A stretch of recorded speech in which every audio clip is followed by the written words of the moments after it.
Brian stared at the document in his hands, read it twice, then looked at me. This is a caretaker contract. Yes. For your house. Correct. And I'm the caretaker? You are. Congratulations on your new position. Mom, Jennifer started. Margaret, I corrected. We're conducting business now. I'm hiring your husband as my property caretaker, 20 hours per week, $15 per hour. All maintenance responsibilities as outlined in sections 3 through 17. Brian flipped through the pages.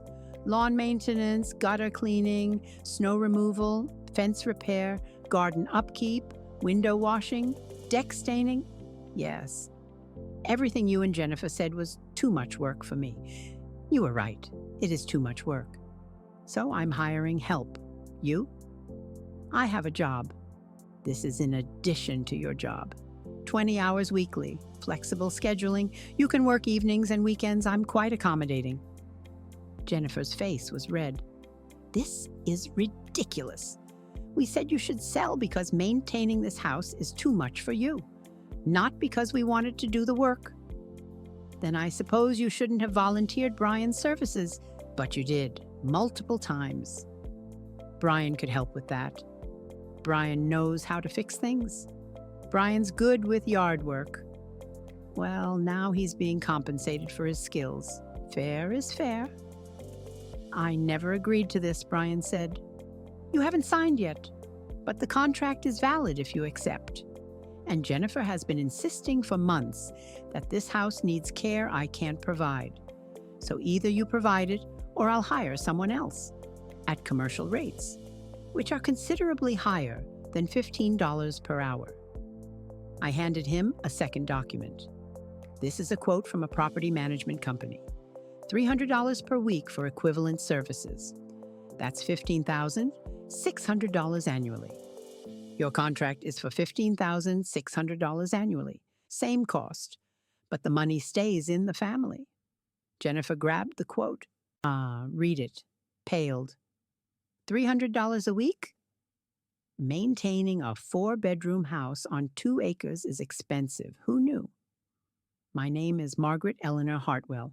I'm 71 years old. I've lived in this house for 43 years. And my daughter just learned a very expensive lesson about assuming her mother can't handle her own property. Let me explain how we got here.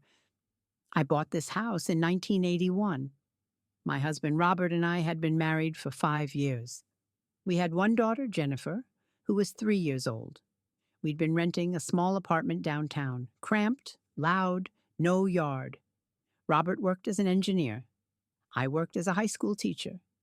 Together, we made enough to afford a mortgage on a modest house.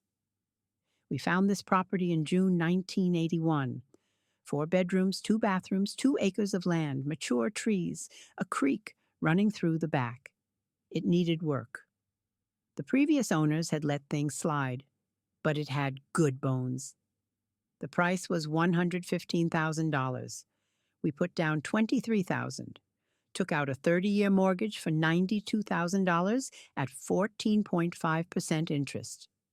Those payments were brutal, $790 per month. But we managed, scrimped, saved, made it work. Robert loved this house, spent every weekend fixing something, painting, repairing, building. He put in the deck, planted the garden, fixed the fence, stained the shed. Jennifer grew up here, learned to ride her bike on the driveway, had birthday parties in the backyard, brought dates to the front porch, got married in the garden. Robert died in 2014. Heart attack, sudden, devastating. He was 68 years old. We'd just paid off the mortgage the year before. 33 years of payments. Finally ours. And then he was gone. I stayed in the house. Where else would I go? This was my home, our home. Every corner had memories. Every room had stories. Jennifer visited weekly at first, then monthly, then occasionally. She'd moved to the city, married Brian. They had busy lives, but she always commented on the house. Mom, this place is huge. Do you really need 4 bedrooms? Mom, the yard looks rough. When's the last time someone mowed? Mom, the gutters are full. That's dangerous. Mom, the deck needs staining. It's going to rot. Every visit, some new observation, some new concern, some new suggestion that I couldn't handle this property. And maybe she had a point.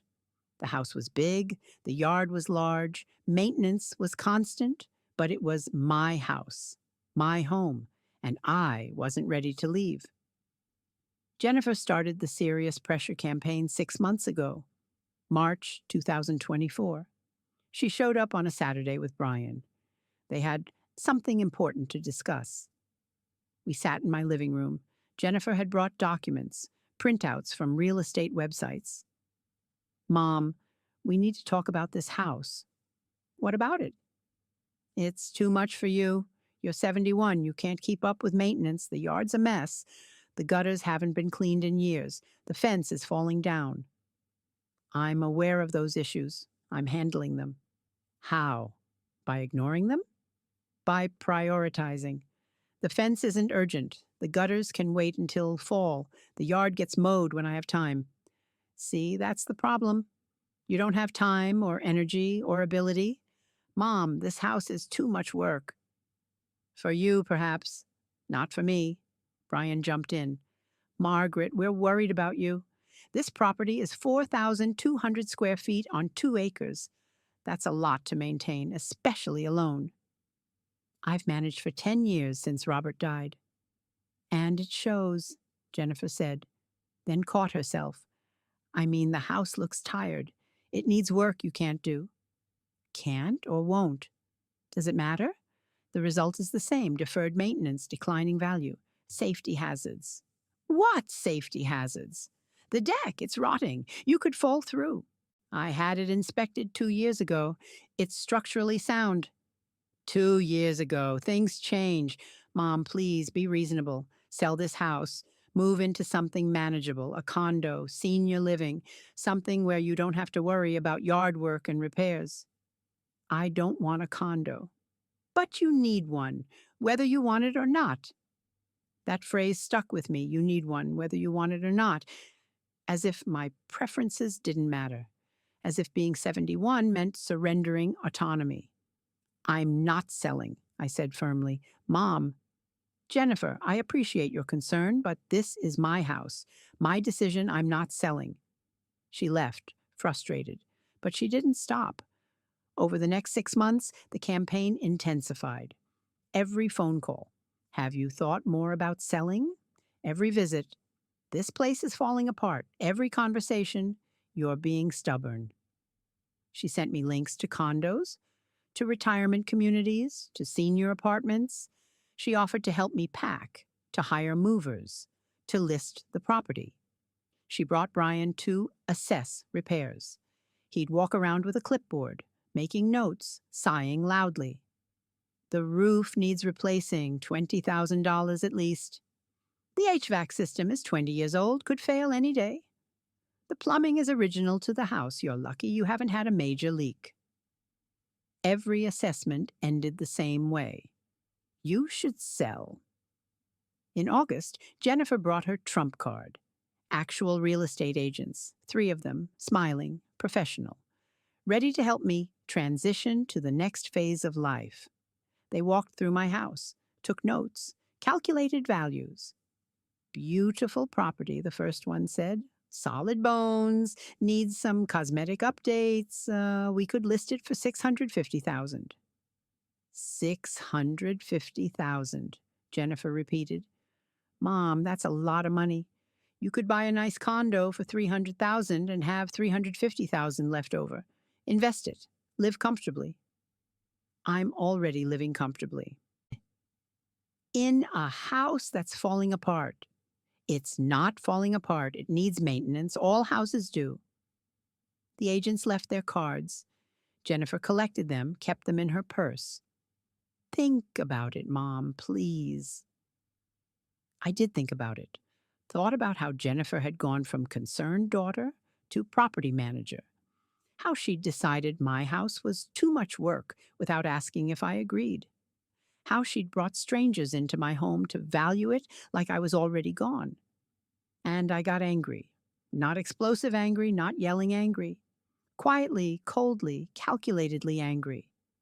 If Jennifer thought this house was too much work, fine, I'd hire help. And since she and Brian had appointed themselves the experts on what work needed doing, they'd be perfect for the job. I started researching property caretaker contracts, employment law, wage requirements, liability clauses.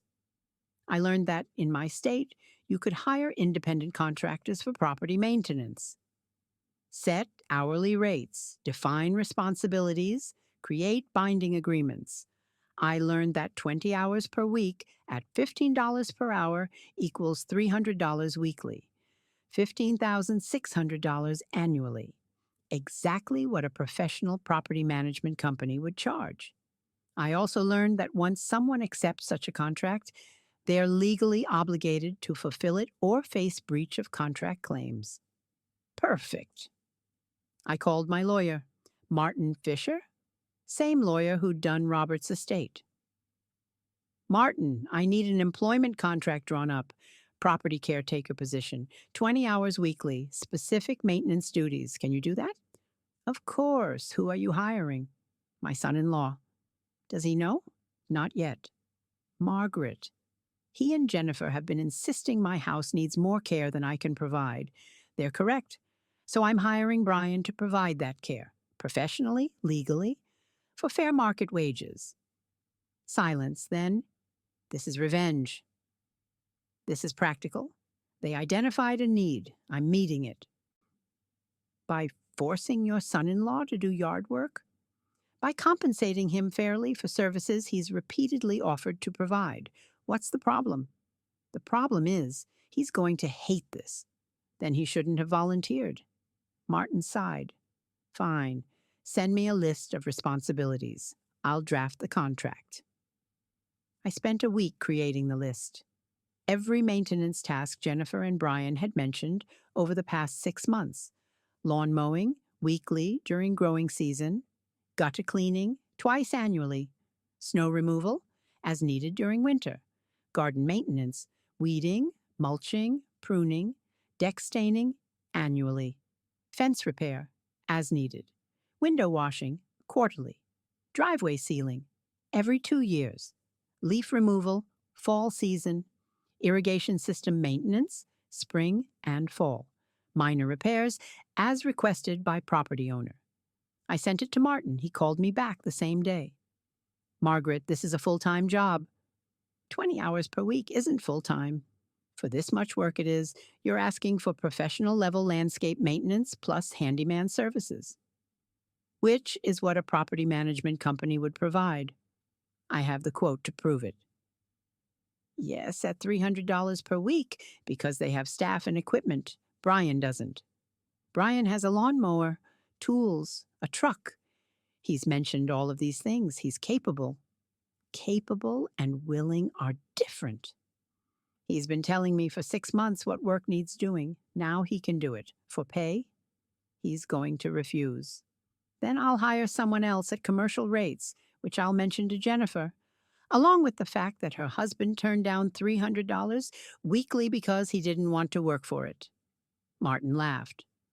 Actually laughed. You're diabolical. I'm practical. Fine, I'll draft it. But Margaret, this is going to cause problems. Good. Maybe then Jennifer will stop trying to sell my house. The contract arrived 3 days later. 10 pages. Legal, binding, comprehensive. I read it carefully. Everything was there. Hourly rate, work schedule, responsibilities, termination clauses, liability waivers. Martin had even included a clause about equipment.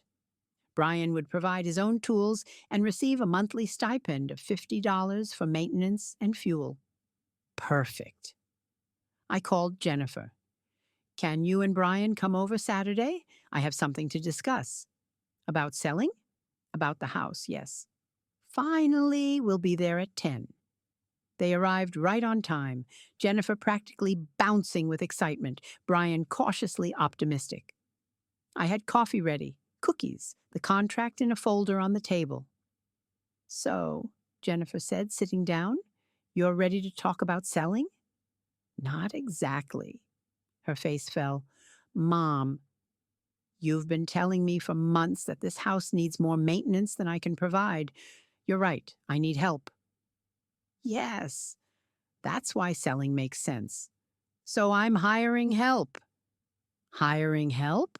Mom, do you know how expensive that is? I handed her the property management quote. $300 per week. 15,600 annually. Yes, I'm aware. Exactly. See? You can't afford that. I can afford it, but I'd rather the money stay in the family. I handed Brian the contract. He opened it, started reading. His expression shifted from curious to confused to horrified. This is this is a contract hiring me? Yes. Property caretaker, 20 hours weekly, $15 per hour. All the work you and Jennifer have been telling me needs doing. I never agreed to this. You haven't signed yet, but Jennifer's been insisting I need this level of care. Since you're family and you've offered to help multiple times, I'm offering you the position first. If you decline, I'll hire commercially. Jennifer grabbed the contract. Read through it. Mom, this is insane. Brian has a job. This is 20 hours weekly. Evenings and weekends, he can manage both. He doesn't want to spend 20 hours a week doing yard work. Then he shouldn't have spent 6 months telling me my yard needs work. Brian was still reading. Lawn mowing weekly, gutter cleaning twice annually, snow removal as needed. Mom, I work in IT. I'm not a landscaper. You don't need to be a landscaper to mow a lawn. You told me yourself you could handle this work. I meant occasionally, not contractually. Well, occasionally wasn't good enough for Jennifer. She wants professional level maintenance. This contract ensures you'll provide exactly that. Jennifer's face was bright red. This is manipulation. This is compensation for services rendered. You wanted the house maintained. I'm making sure it's maintained by paying Brian fairly for his time. We'll refuse. That's your right. And then I'll hire the property management company. $300 weekly, 51 weeks yearly. That's $15,300, plus the initial assessment fee of $300. Total first-year cost, $15,600. I pulled out my checkbook. Would you like me to write the check now? Or shall we give Brian a chance to earn that money instead? Silence. Brian looked at Jennifer. Jennifer looked at Brian. Both looked at me. You're serious, Brian said. Completely. Sign the contract, or I hire someone else. Either way, the work gets done. Why are you doing this? Jennifer asked, voice small now, defeated. Because you've spent 6 months telling me I can't handle my own house. Fine, I'll get help. But I'm not selling. This is my home. And if you can't accept that, at least you can help maintain it for fair compensation. Brian picked up a pen, stared at it, looked at the contract again. 20 hours weekly? Maximum. Some weeks might be less. Others might be more. Average is 20. $15 per hour? Correct? $300 weekly, paid every Friday. And if I want to quit, 30 days notice, as outlined in Section 12. Same as if I want to terminate. 30 days either way. He looked at Jennifer again. She was fuming, but also calculating. I could see the math happening.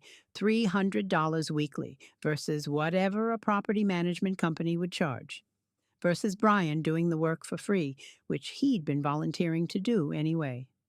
Sign it, Jennifer said finally. We'll do it for 3 months. Prove to Mom that even with help, this house is too much work. Then she'll sell.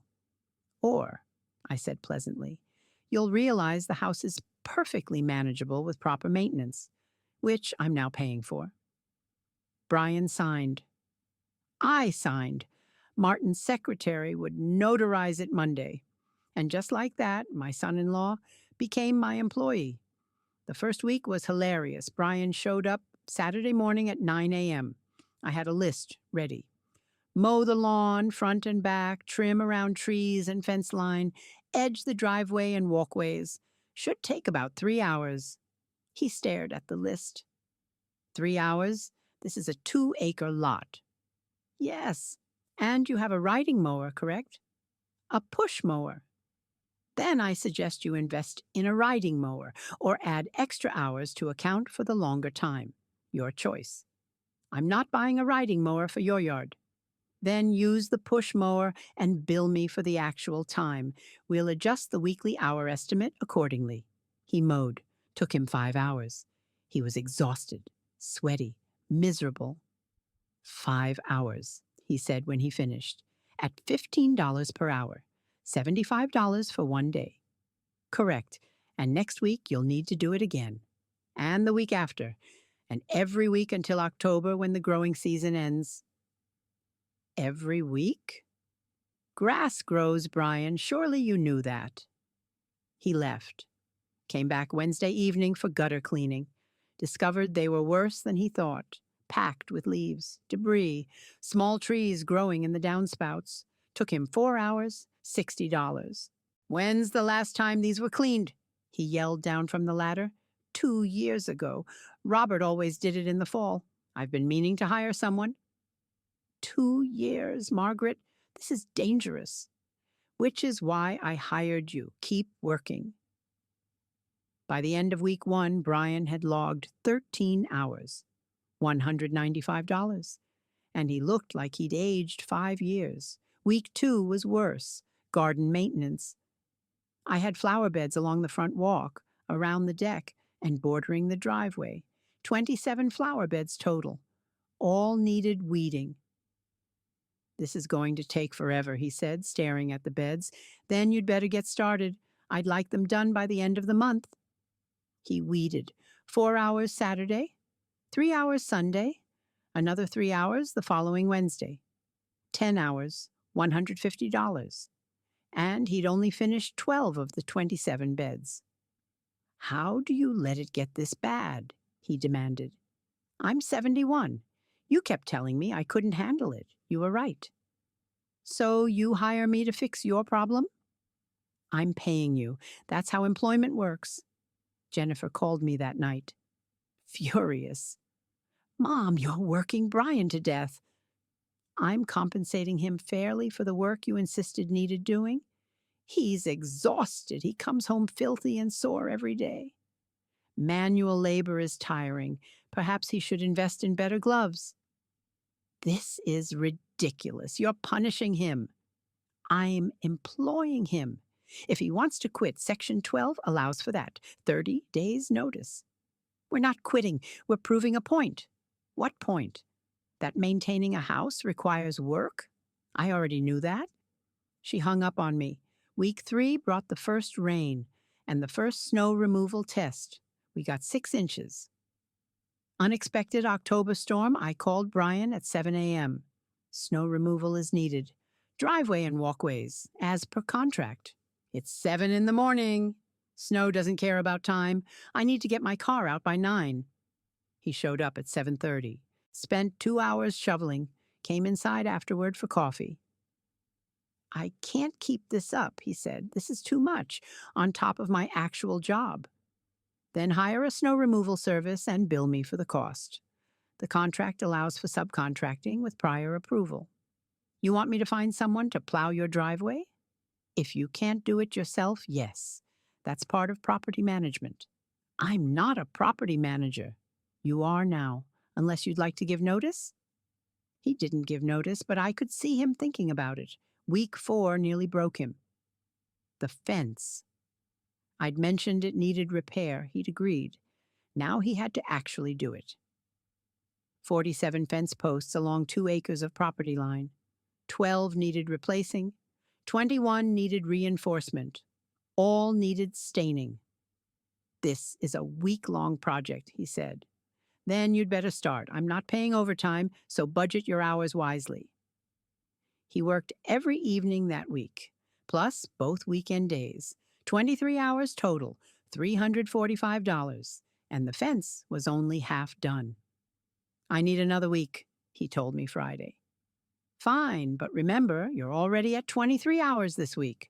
Next week's 20 will count separately. That's not fair. This is one project, and it's taking longer than 1 week. The contract specifies 20 hours weekly maximum, not per project. If you want to finish faster, work more efficiently. He stared at me. You're enjoying this. I'm enjoying having a well-maintained fence. Whether you enjoy providing that service is irrelevant. Jennifer came over that weekend, alone. She looked exhausted. Mom, please let Brian out of this contract. He can quit any time, 30 days notice. You know we can't afford that. If he quits, you'll hire someone commercial and then throw it in our faces forever. Then perhaps you should stop telling me to sell my house. Is that what this is about? Revenge? Revenge? No. This is about you learning that maintaining property isn't easy, that telling someone their home is too much work is dismissive and insulting, that maybe, just maybe, I know what I'm capable of better than you do. We were trying to help. No, you were trying to make your lives easier. If I sold this house, you wouldn't have to feel guilty about not helping. You wouldn't have to worry about me. You could just assume I was fine in some condo somewhere. That's not true, isn't it? When's the last time you visited without commenting on something that needs fixing? When's the last time you asked if I was happy here instead of assuming I was overwhelmed? She couldn't answer. I'm happy here, I continued. This is my home. Robert and I built a life here. I'm not leaving just because you find it inconvenient. It's not about convenience. Then what's it about? I worry about you, in this big house, all alone. So help me, actually help me, not by pressuring me to sell, but by visiting, by calling, by being present without an agenda. Brian helping is us helping. Brian's not helping. He's working. There's a difference. Help is freely given. Work is compensated. I'm compensating him. That makes it work.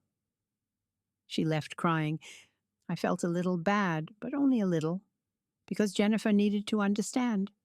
Her concern didn't give her the right to make decisions about my life. Week 5, November now, leaves everywhere. Leaf removal, I told Brian Monday morning, all lawns, gardens, and driveway before the first hard freeze. He looked at the yard, covered in leaves, red, yellow, orange, beautiful, also absolutely everywhere. There must be thousands of leaves. Mature oak trees drop approximately 50,000 leaves each. I have 8 oak trees. Do the math. He did the math, went pale. 400,000 leaves? Approximately. Better get started. It took him the entire week, 22 hours, $330. He raked, bagged, hauled to the compost site, came back, repeated. His hands were blistered. His back was killing him. He'd lost 6 pounds. I'm dying, he told Jennifer that Friday. Then quit. And let her win? She's already won. Look at you, you're a mess. 1 more month. I'll do 1 more month, to the end of November. Then I'm quitting. But before he could quit, something shifted. Week 6, late November. I woke up feeling off, dizzy, weak. Called Jennifer. I don't feel well. What's wrong? I'm not sure, just dizzy, weak. I'm calling an ambulance. Don't be dramatic, I'm fine. Mom, you're 71. Dizzy and weak means hospital. She called anyway, came with the ambulance, rode with me to the emergency room. Tests showed low blood pressure, dehydration, minor infection, nothing serious, but enough to keep me overnight for observation. Jennifer stayed, held my hand, worried. I'm sorry, she said, for pushing so hard about the house. I worry. I know. But you were right. It's your home, your decision. Thank you. Brian's going to finish his contract. Then we'll stop. Stop pushing. Stop pressuring. You stay as long as you want. I squeezed her hand. I appreciate that. I came home Sunday. Brian had mowed the lawn, cleaned the gutters that had refilled, shoveled the driveway from another small snow, without being asked, without being scheduled. He was there when I got home, finishing up. Brian, what are you doing? Making sure the place is safe for you. You're just getting out of the hospital. Figured you didn't need to worry about the driveway. This isn't on the schedule. I know I'm not billing for it. This is family helping. Oh, thank you. You're welcome. And Margaret? I get it now. This house. Why you don't want to leave. It's beautiful, peaceful, full of memories. I was so focused on the work that I didn't see what you saw. And what do I see? Home. Exactly. The contract ran through the end of November. Brian fulfilled every hour, did every task. By the end, he'd logged 87 hours, $1,305, and he'd transformed the property. Lawn perfect, gutters clean, fence repaired and stained, gardens weeded, driveway sealed. Everything Jennifer had complained about. Fixed. So, I said when the contract ended, will you be renewing? Brian laughed. No, but I'll help sometimes for free, like family should. Deal. Jennifer visits more now, without the agenda, without the pressure, just to visit. Brian comes by once a month. Handles the heavy tasks I genuinely can't do, doesn't complain, doesn't bill, and I'm still in my house, still happy, still home. The contract worked, not because it forced Brian to work, but because it forced everyone to see the truth. Maintaining a house is work, but work I'm willing to pay for. Because this house is worth it, and family can help. When they're actually helping, not when they're pushing their own agenda. Jennifer learned that lesson the hard way, through 87 hours of manual labor that cost me $1,305 and taught her priceless respect. Best money I ever spent. Between week 6 and the contract's end, something fundamental shifted in our family dynamics. Brian continued working his 20 hours weekly, but his attitude changed. Instead of resentment, he showed something closer to pride. He'd take photos of completed projects, send them to Jennifer with captions like, look at this fence, or gardens are immaculate. Jennifer would forward them to me. Without commentary, just sharing. I responded with, good work. Payment will be processed Friday as usual. Professional and cordial, exactly what an employer-employee relationship should be. But underneath, something was healing. Week 7 brought Thanksgiving. I invited Jennifer and Brian for dinner. They hesitated. Mom, are you sure? With everything that's happened, I'm sure. It's Thanksgiving. We're family. Come at 2. They arrived at 1:45. Brian brought wine. Jennifer brought flowers. Both looked nervous. Before we eat, I said, I want to say something. They braced themselves. Thank you for the work you've done. The house looks better than it has in years. Brian, you've been thorough and professional. I appreciate it. Brian looked stunned. You're thanking me? Yes. You fulfilled your contract obligations excellently. You should be proud. I thought you hired me to punish me. I hired you to make a point, but you turned it into something else. You took pride in the work, made it yours. That's commendable. Jennifer was tearing up. Mom, we were so awful to you, pushing and pushing about selling. We didn't listen. No, you didn't, but you're listening now. That's what matters. We had a good Thanksgiving. The best in years, no pressure, no agenda, just family. After dinner, Brian asked to see the basement. I noticed the water heater is original to the house. 1981, that's 43 years old. It still works. Barely. Margaret, these things have a lifespan of 10 to 15 years. You're living on borrowed time. So I'll replace it when it breaks. And flood your basement? No. Let me research replacements, get quotes. I'll handle the installation. That's not in the contract. I know, but it needs doing, and I'd rather help before disaster strikes. He replaced the water heater 2 weeks later. Cost $800.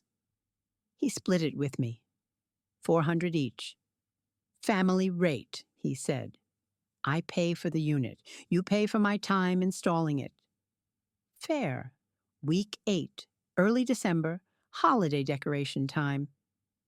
I'd always loved Christmas lights. Robert and I used to spend a whole weekend putting them up. He'd do the roof and high places. I'd do the bushes and trees. But I hadn't decorated since he died. Too hard. Too many memories. Too much work. Brian showed up Saturday with boxes of lights. What's this? I asked. Found these in your garage. Figured you might want them up. I don't need lights. But you want them, I can tell. You keep looking at the neighbors' houses, seeing their decorations. He was right. I did look. Did feel that pang of missing it. It's too much work. Good thing you hired a caretaker then. Holiday lighting isn't explicitly in the contract, but property beautification is mentioned in Section 14. I'm interpreting that broadly. He spent 4 hours stringing lights. Roof line, bushes, trees, the big oak in front. When he finished, he plugged them in. The house lit up. Golden, warm, beautiful, I cried. Hey, don't cry. If you hate it, I'll take them down. I don't hate it. I love it. Thank you. You're welcome. And Margaret, this house at Christmas, it's magical. No wonder you don't want to leave. Jennifer came by that evening, saw the lights, started crying too. Mom, it's beautiful. I remember when Dad used to do this every Christmas.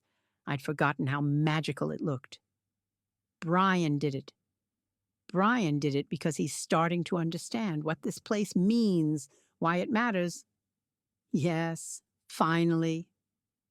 Week 9 brought the winter storm, 12 inches of snow, record for early December. Brian showed up at 6 a.m. with a plow attachment for his truck. Spent 2 hours clearing my driveway. Then did the neighbors' driveways too. Mrs. Patterson next door. The Johnsons across the street. The elderly couple 3 houses down. What are you doing? I asked. Helping. They're all old, can't shovel. Figured while I'm here with the plow. I'm not paying you to plow the neighborhood. I know I'm not billing you. This is just being neighborly. Mrs. Patterson brought him cookies. The Johnsons gave him $20. The elderly couple invited him for hot chocolate. He came back beaming. Your neighbors are wonderful. They are. They've been here as long as Robert and I have. They're why this is home. I get it now. It's not just the house. It's the neighborhood, the community, the history. Exactly. Week 10, mid-December. The contract had 2 weeks left. Jennifer called. Mom, we need to talk about after the contract ends. Okay. Brian wants to keep helping, not 20 hours weekly, but monthly maintenance. He'd do it for free. I'll pay him. He doesn't want payment? Then I'll hire someone else. I'm not taking free labor. It's not free labor. It's family helping family. The contract was family helping family too. I paid for it. That made it fair. Silence. Then, you really don't trust us, do you? To help without strings? That question hit hard. Did I trust them? After 6 months of pressure to sell? After being told repeatedly I couldn't handle my own house? I'm working on trusting you, I said honestly. But trust takes time to rebuild. We broke it, didn't we? By pushing so hard? Yes. I'm sorry, Mom, really sorry. We thought we knew better. We didn't. Apology accepted. Now let's figure out what happens in January. We met that weekend, all 3 of us, discussed options. I'd like to continue some maintenance, Brian said. Not everything, but the heavy stuff. Lawn mowing in summer, snow removal in winter, gutter cleaning twice a year. For pay? For something. Not commercial rates, but not free either. What's fair? We negotiated. Settled on $200 monthly. Year-round. Brian would handle the seasonal heavy work. I'd handle or hire out the rest. Deal? I asked. Deal, Brian agreed. We shook hands. New contract, new terms, new relationship. The original contract ended December 31st. Brian's final bill, $3,900 for 13 weeks. More than I'd paid for household help in my entire life. Less than a property management company would have charged. But the real value wasn't the work. It was the lesson. Jennifer learned that maintaining a house requires real work, that dismissing that work as too much for you was insulting, that autonomy matters more than square footage. Brian learned that property maintenance is a skill, that doing it well takes effort and pride, that homes are more than structures, they're memories and community and belonging. And I learned that family can help when they're actually helping, not when they're pursuing their own agenda disguised as concern. January brought a new year, new understanding, new peace. Brian came by on a Saturday, brought his daughter, my granddaughter Emma, 12 years old. Grandma, can I help Grandpa Brian with the yard work? Grandpa Brian, that was new. Sure, I said, if he doesn't mind the help. Are you kidding? Brian said. I'd love an assistant. Emma, grab those shears. I'll show you how to prune bushes. I watched them work, Brian teaching, Emma learning, both laughing. Robert would have loved this, loved seeing the house cared for across generations, loved knowing it would continue. Maybe that's the real point. Houses outlast us, but the memories we make in them, the love we build in them, the generations that learn and grow in them, those last forever. This house taught Jennifer and Brian about work and respect. Now it's teaching Emma about stewardship and care. That's worth fighting for, worth standing firm about, worth every penny of Brian's $3,900 contract. February, the coldest month, but also the quietest. Brian handled snow removal 3 times, spent an afternoon fixing a broken shutter, checked on me after an ice storm. Jennifer visited weekly now, not to assess or critique, just to visit. We'd have tea, talk, laugh. She brought photo albums one day, pictures from her childhood in this house. Look at this one, me learning to ride a bike in the driveway. Your father ran behind you for 3 hours that day. You finally got it right before dinner. And this one, my 8th birthday party, in the backyard. 23 kids, I made 300 cupcakes. Were you insane? Probably, but you loved it. We looked through decades of photos, birthday parties, holidays, graduations, weddings. Mom, I get it now. Why you won't sell. These memories, they're all here. Not in the house, in me, but the house helps me remember. Then stay. Stay as long as you want, as long as you're happy. I am happy. Good. March brought spring, and with spring, the real test of the new arrangement. Lawn season, weekly mowing, garden preparation, mulching. Brian showed up the first Saturday of March. Emma came too. Ready to work? I asked. Ready to work, they confirmed. They mowed, weeded, mulched, worked for 3 hours, left the property looking immaculate. Payment? I asked. We'll bill monthly. All of March's work together. Deal. Emma became a regular.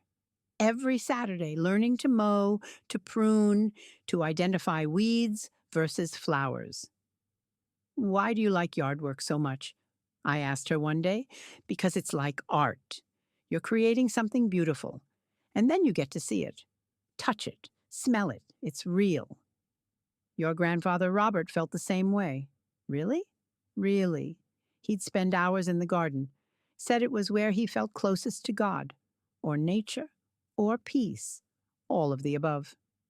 I feel that too, like everything makes sense when I'm working with plants. Then you're exactly where you should be.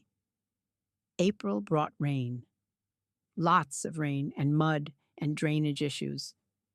Brian assessed the problem. You need French drains along the north side, water's pooling, eroding the foundation. How much? Professionally? $3,000. Me doing it? 1,000 for materials, plus about 20 hours of labor. Let's do it. He installed the drains over 2 weekends, dug trenches, laid pipe, covered with gravel, backfilled. Done, he said. That'll solve the drainage problem. You're getting good at this. I'm learning. Emma's teaching me patience. You're teaching me respect for property. I'm becoming a better person. You were always a good person. You're just becoming a more useful one. He laughed. Thanks, I think. May brought flowers. The gardens exploded with color. Tulips, daffodils, irises, roses. I'd planted most of them years ago, with Robert. Now they returned every spring. Reminders that some things persist, some things endure. Jennifer brought Emma by after school one day. They had a project. Grandma, we want to add more flowers in that bare spot by the driveway. What kind? Perennials, things that'll come back every year so you don't have to replant. Sounds perfect. We spent the afternoon planting, 3 generations, working the soil, discussing bloom times, choosing colors. This is what I remember, Jennifer said, working in the garden with you and Dad before life got complicated. Life is always complicated. We just choose what to focus on. I'm choosing this right now, this moment. Good choice. The flowers bloomed in June, bright, cheerful, evidence that new growth can coexist with old roots. June also brought the 1-year anniversary of the original pressure campaign. A full year since Jennifer first told me the house was too much work. I marked the date by having them over for dinner. Grilled on the deck, Brian had restrained last summer. This deck is solid now, Brian said, testing the railing. Should last another 20 years. Good, I'm planning to be here for all 20. Jennifer hugged me. Promise? Promise. We ate, laughed, told stories, planned future projects. The house that was too much work had become the center of family connection. The burden had become the blessing, all because I refused to sell, refused to surrender, refused to let concern become control, and hired my son-in-law as property caretaker at $15 an hour for 20 hours weekly over 13 weeks. Best business decision I ever made.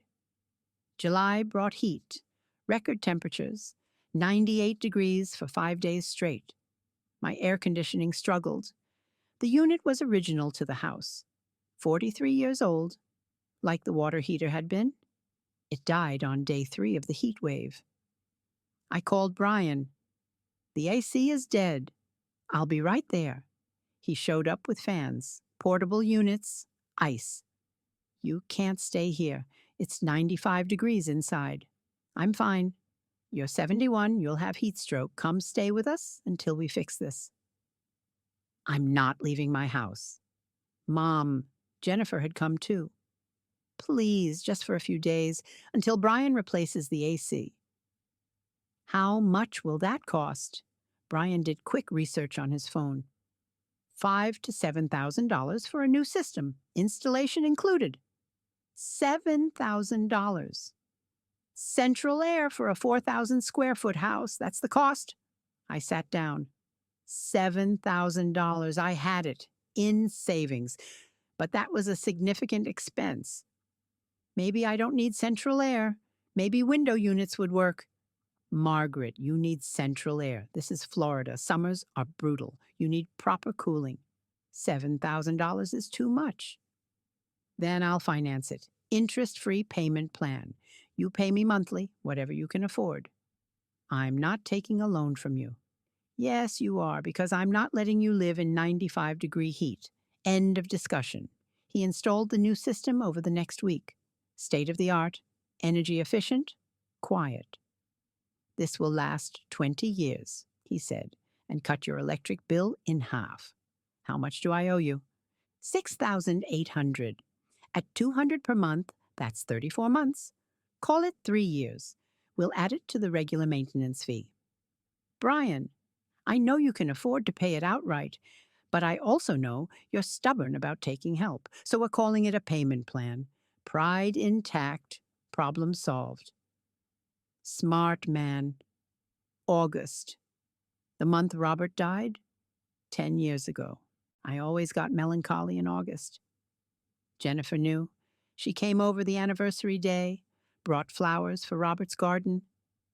It's been 10 years. 10 years. Sometimes it feels like yesterday, sometimes like a lifetime ago. Do you still miss him? Every day, but it's gentler now, less sharp, more like presence than absence. Would he be happy about you staying in the house? He'd be thrilled. This house was his pride and joy. He'd love that you and Brian are caring for it now. We're not just caring for it, we're learning to love it, like you do, like he did. That makes me very happy. We planted roses that day, Robert's favorites, red, fragrant, climbers that would cover the fence. These will bloom every summer, Jennifer said, a reminder. Of what? That love persists even when people are gone. Perfect. September brought Emma's 13th birthday. She requested an unusual present. Grandma, can I have a garden bed? My own section? Where I can plant whatever I want? Of course, pick a spot. She chose the area along the east fence, 10 feet by 6 feet. Plenty of space. What will you plant? Vegetables. I want to grow my own food, learn to be self-sufficient. So we built her a raised bed. Brian did the construction. Emma and I filled it with soil, compost, amendments. She planted tomatoes, peppers, cucumbers, beans, zucchini. This is my garden, she announced. I'm responsible for it. Watering, weeding, harvesting. Deal. She tended it religiously, every day after school, weekends, early mornings. By October, she was harvesting, bringing vegetables to family dinners, proud, confident, connected to the land. This garden taught me something, she told me one day. What's that? That creating takes work, real work, but the results are worth it. Like this house. You and Grandpa Robert worked to create this. Grandma Jennifer and Grandpa Brian worked to maintain it. I worked to grow food. We're all creating something. 12 years old. Wisdom beyond her years. October meant fall cleanup. Leaves again, thousands of them. Brian and Emma worked together, raking, bagging, composting. I used to hate this job, Brian said. Last year, when it was contracted work, I resented every leaf. And now? Now it's meditative, peaceful. I listen to podcasts. Emma and I talk. Time passes. Work gets done. It's nice. That's the difference between obligation and choice. Exactly. I choose this now. That changes everything. November. Thanksgiving again. 1 year since the first post-contract holiday. I hosted, cooked for 12. Jennifer's family, Brian's parents, Emma's school friend, and her grandmother. Full house. Loud. Chaotic. Perfect. Speech time, Jennifer announced. Mom, you're up. I stood. I'm grateful for many things. This house, this family, the lessons we've learned. A year ago, Brian was my contracted employee. Now he's my partner in property stewardship. Jennifer went from pressuring me to sell to helping me stay. Emma discovered gardening, and I learned that standing firm doesn't mean standing alone. Applause, some tears. But mostly, I continued, I'm grateful for Robert, who built this house with me, who made it home, who would love seeing all of you here carrying on what we started. We toasted. To Robert, to home, to family. December brought Christmas lights again. Brian and Emma handled it. More lights than last year. More elaborate. More beautiful. Grandma, we're making this a tradition. Emma said, every year, we'll do the lights. You supervise? Deal. The house became the neighborhood showpiece. Cars drove by slowly, taking photos, admiring. Mrs. Patterson commented, your house is magical again, like when Robert was alive. I've missed this. Me too. Don't sell, she said. Promise me. This neighborhood needs this house, needs your presence. I'm not going anywhere. Good. January brought a surprise, a letter from the city. Historical home designation. Your property has been nominated for inclusion in the Historic Homes Registry, built in 1965. Original owners Robert and Margaret Hartwell, maintained continuously for 59 years. Significant architectural features include— Mom, this is amazing. Jennifer was reading over my shoulder. Historical designation. Do you know what this means? Tell me. Property tax reduction, historical preservation grants, protection from demolition. This house is officially significant. It's always been significant to me. Now it's official. The designation went through in February. Placard mounted by the front door. Historic home as in 1965. Brian took a photo, posted it online. Caption: proud to be caretaker of this historic property. Caretaker, not employee, not helper. Caretaker, someone who cares. Takes care, perfect word. March. 2 years since the original pressure campaign. 2 years since Jennifer first said, "This house is too much work." She came over, sat at the kitchen table, same table where we'd signed Brian's contract. I need to apologize. Again, more thoroughly. You've already apologized. Not enough. Mom, I didn't just pressure you to sell. I dismissed your autonomy, your judgment, your right to choose your own life. I decided I knew better. I was wrong, completely wrong. I appreciate that. This house isn't too much work. It's exactly the right amount of work. Because it's your work, your choice, your home. I should have respected that from day one. You respect it now. That's what matters. Do you forgive me? I forgave you a year ago, when you stopped pushing, when you started helping. Forgiveness isn't a moment, it's a process. We've been in that process. Are we through it? Almost. What's left? Trust. I'm almost there, but trust takes longer than forgiveness. I understand. I'll keep earning it. I know you will. April brought rain, spring storms, flash floods. Brian's French drains worked perfectly. No pooling, no erosion, no damage. See? He said. Good work pays off. Yes, it does. I've been thinking about expanding my business, doing property maintenance professionally, not just for you, for others. Really? Emma loves this work. I love this work. Why not make it a career? People need help maintaining homes, especially elderly people. I could provide that. You'd quit IT? Maybe, or do both. Part-time IT, part-time property care, build something meaningful. Robert would approve. He believed in work that matters. This matters. I see that now. By May, Brian had 3 clients. Elderly neighbors who needed lawn care, seasonal maintenance, reliable help. He hired Emma as his assistant, paid her minimum wage, taught her business skills. We're calling it Heritage Property Care because we care for homes with heritage like yours. I love it. And Mom, you're our inspiration. This whole business exists because you taught us that homes matter, that property maintenance is meaningful, that caring for places creates community. You learned that from mowing my lawn? I learned it from watching you fight for your right to stay, from seeing what this house means to you, from understanding that places hold memories, and memories hold us. Profound and absolutely true. June brought the 2-year anniversary of Brian's contract. June 15th, the day he'd signed. We celebrated.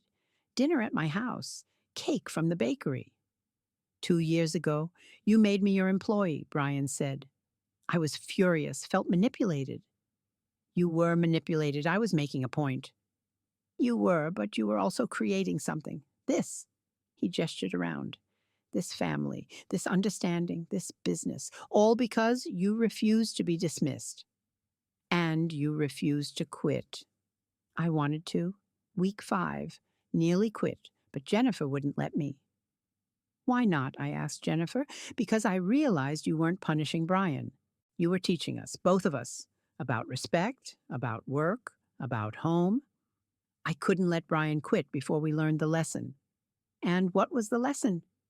That autonomy matters, that dismissing someone's choices is cruel, that helping means supporting, not controlling. You learned well. July, the second summer, air conditioning running perfectly. House cool, comfortable. Best $7,000 I ever spent, I told Brian. Best investment I ever made in you, he corrected. That payment plan? You've paid $4,000, $3,000 left. But you know what? Consider it paid. Call it my gift for everything you've taught me. I can't accept that. Yes, you can. Because it's not charity, it's gratitude, and you taught me to accept help gracefully. Practice what you preach. Fine. I accepted August. Robert's anniversary again. 11 years now. Roses blooming, his garden thriving, house maintained, legacy continued. I think he knows, Jennifer said, wherever he is, that we're taking care of his house. Our house, I corrected. This was never just his. It was ours, mine and his. Now mine and yours and Brian's and Emma's. Layers of ownership, generations of care. Will you ever sell? Truly? When I can't live here anymore, when I need assisted living or memory care or whatever comes, then I'll sell, but not before. And when that day comes, I trust you to find the right buyer, someone who'll love this house like we have, someone who'll honor its history. We will, I promise. September brought Emma's 14th birthday. Another garden bed, bigger this time. I'm expanding operations, she announced. More vegetables, maybe some fruit, strawberries, blueberries. Ambitious. I learned from you, Grandma. Dream big, work hard, make it happen. God, I love this kid. October, leaves again. But this year, Emma recruited friends. 4 teenagers raking my yard. They volunteered? I asked. I told them about your house, about the history, about learning to care for property. They wanted to help, so I'm teaching them like you taught me. Full circle. Beautiful. November. Thanksgiving number 3 since the contract. 20 people this time. Extended family, neighbors, Emma's friends and their families. Standing room only. Loud, joyful, alive. This house was built for this, I said. For gathering, for family, for love. It's perfect, Jennifer agreed. December, lights again. But this year, the neighborhood organized. 10 houses decorating together. Coordinated theme, holiday tour. My house, featured property, historical home, anchor of the neighborhood display, hundreds of visitors, thousands of lights, weeks of joy. This is what community looks like, Mrs. Patterson said. What you've built. Not just a house, but connection. Robert and I started it. You all continued it. And we'll keep continuing it. Long after we're all gone. That's legacy. Yes, that's exactly what legacy is. The winter brought reflection. Quiet evenings. Fire in the fireplace. Tea in Robert's favorite chair. I thought about the journey. 2.5 years since Jennifer first said this house was too much work. She'd been right. It was too much work for one person, alone, aging. But with help, with family, with community, it was exactly right. The contract that started as revenge became the foundation for renewal, for teaching, for growth. Brian learned property care. Jennifer learned respect. Emma learned stewardship. And I learned I didn't have to do it alone, that accepting help wasn't weakness, that building family meant building together. All because I hired my son-in-law for $15 per hour. 20 hours weekly, 13 weeks. $3,900. Cheapest education anyone ever bought. Spring came again. 3rd spring since the contract. gardens exploding, trees budding, life renewing. I'm 73 now, slower, grayer, but happy, content, home.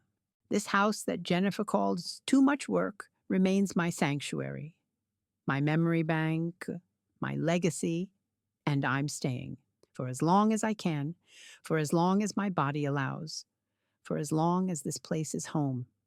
Because home isn't about ease, it's about meaning, about connection, about roots that go deep and branches that spread wide. This house has both, and so do I.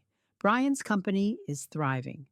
Heritage Property Care serves 15 clients now, elderly homeowners who need reliable help. He's hired 2 employees, professional, bonded, trustworthy.